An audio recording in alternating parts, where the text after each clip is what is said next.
I'm holding the mic, lady. You can go on. And remember that the question should be shorter than the answer. Can I hold the mic now? All right, I'm looking at this room and I see that the population of skeptics in this room comprise mostly, I hate to say this, but white males. Old white males. And a particular concern of mine representing women and minorities as myself. I want to know from you, the panelists, what I could do as a skeptic to actually bring this to the minority communities, because this skepticism is not as prevalent in those communities as it is among this group of people here. Anyone at all? Well, maybe this gives me a chance to make a comment that's relevant to yours as well as to the previous discussion. As was made clear this morning by Hal, there are many of us who do not see the atheist and the skeptics movement as being the same movement. Many of us see these as being conceptually and philosophically distinct. There is an overlap, and I think those who see, like Penn described, and other people, I mean, I've been in this business for a long time, I know there's a split in opinions, not only here, but with Kurtz's group and the rest. I think there are philosophical differences, and we can argue those, but we don't have time to argue them. But I think that if we are really empiricists, we have to look at this issue empirically, and as people who believe in science and reason and empirical data, etc., it is simply empirically wrong that one cannot be a skeptic and a believer. There are just too many people out there who are believers in God, theists, and skeptics. And I think if you want to expand the skeptic movement, which certainly is my interest, I happen to be a non-believer, I'm a humanist, but I think that rational thinking, critical thinking, skepticism is so very important. In addition to my philosophical reasons for rejecting the union of the two, I have very, very strongly felt practical reasons for not bringing the two together. If you want to bring in more people, whether they're minorities or women or people who are not old white men, which is most of the folks here, I'm an old white woman, so I can say that. That hurts. I'm actually politically very incorrect, by the way. I happen to like white men, but nonetheless. Let's keep if it we moving, want though. to expand the skeptics movement, we have to understand that what we share with many theists is what skeptics of all kinds, whether theist or non-theist, share, is a love for science and a love for critical thinking and an ability to examine the claims that people make that do sound rather unusual. And so my suggestion is let's concentrate on the things that we can all agree upon and discuss perhaps on our own time, shall we say, some of these philosophical issues, which are far more profound than just dismissing religious people. In my line of work, which is the creation and evolution controversy, I deal with a lot of religious people. They're not stupid. I deal with a lot of theologians who are very intelligent people. Their beliefs do not speak to me, but I'm not going to dismiss them as being stupid or foolish, or why should I have the hubris to say I am right? But to build the skeptics movement, we need to drop the anti-evolution stuff. But remember, we're thinking about women and minorities. Women and minorities. Talking about hubris, the idea that you know what affects other people. When I have seen, and I believe I've seen you on television talking about this against creationists, creationists say deeply what they believe in their heart. Then they come to the evolution person, and the evolution person hedges. Why wouldn't you just say, this is not a religious issue, but I believe there's no God? There's this thing that happens, and I don't know any religious person in the world stupid enough to not see through that scam. That scam of, well, it's not a really religious issue, it's a science issue.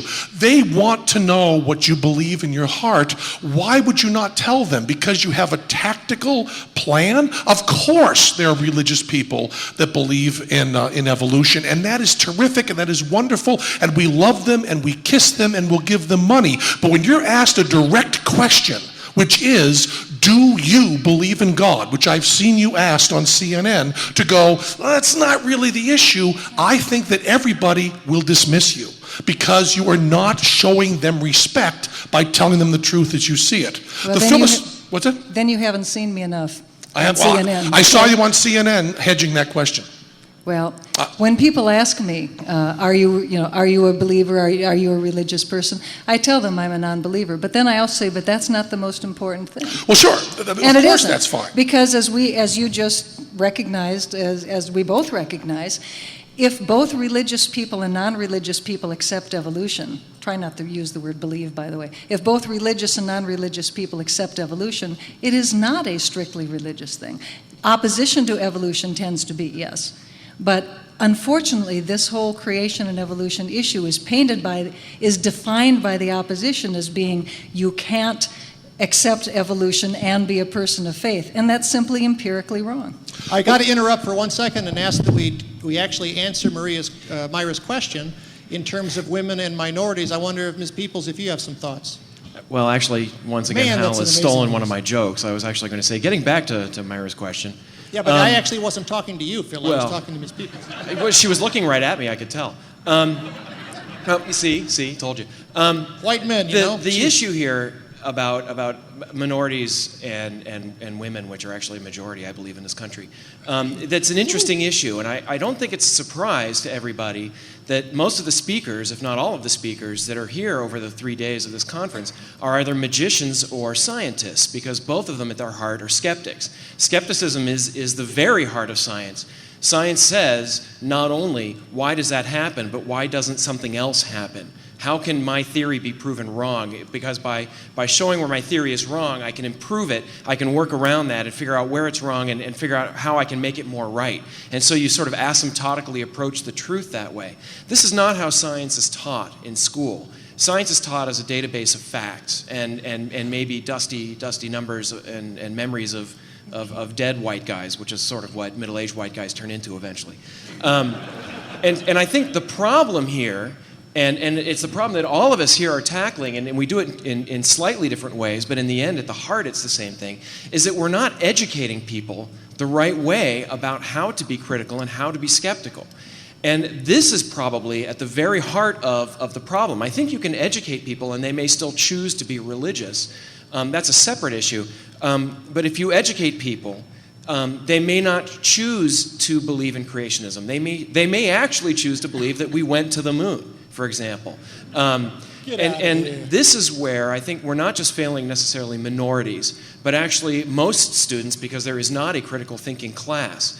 I speak from experience about NASA because I know that NASA is very interested in engaging minorities. They actually have minority initiatives. We're trying to do this where I work at Sonoma State University to partner with historically minority universities to get them to learn about the basics of science, because they tend to test more poorly on science questions than mainstream schools, or however you want to phrase it, whatever politically correct phrase you want to use for that is. And I think that's where we have to start. We have to. I'm not going to say, as Penn is railing against, we have to convince them. We just have to teach them what's right and what isn't, what's real and what isn't real. And that's really what science is all about, is distinguishing real from not real, and our own beliefs, what we want to believe versus what is actually happening. And I think once that happens, there's going to be a lag time as these kids grow up. But then what's going to happen is 20 years from now or 18 years from now, we're going to have a more skeptical voting population. And I think that's a really good thing. Well, let me ask a follow-up to that, because as I mentioned earlier, I was at the Pentagon when the plane hit, and I did a lot of things, and I held a piece of that aircraft in my hand, covered with fuel, and then saw and did nasty stuff. And some damn Frenchman, which I'm told is redundant, sorry, wrote a book in which he said, we blew up our own building. Now, I understand the notion of waiting several years. You got to teach people in kindergarten and everything else, and like Andrew does, excellent work. But I'm deeply offended to my core by people who say that airplane didn't hit. The guy with the head wound that I dealt with knew an airplane hit. What do you do, if anything, to battle the publisher of that book, for example?